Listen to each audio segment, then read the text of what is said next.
kaka-unbox ko lang nung P-pad ni Roxy and naisipan ko na i-share sa inyo kasi may nagtatanong sa akin kung potty train daw ba si Roxy, etc. So, ito yung ginagamit namin kasi si Roxy guys, since maliit siya, meron akong video sa kanya noon nung pinapotty train ko pa siya.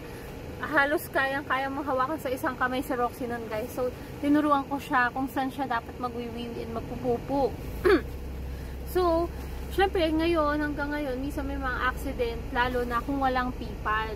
Kaya, kailangan talaga namin ng P-pad. So, i-share ko sa inyo yung binibilan ko ng P-pad. Ito yung sa Easy Gotta Go Pet Training Pad. So, maganda yung mga P-pad nila doon and affordable. So, dati guys is small si Roxy kasi syempre sobrang liit niya pa. Pero ngayon dahil mas malaki na siya, mas marami na siyang wee-wee and poop.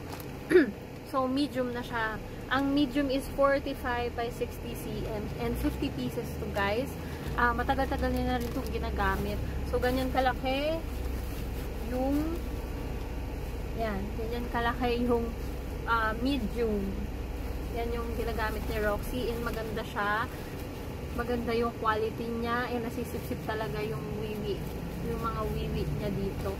So yun, sa nagtatanong kung paano mag-potty train, try kong gumawa ng video about that para maka-help din kasi isa yan sa mga problem lalo na kapag mga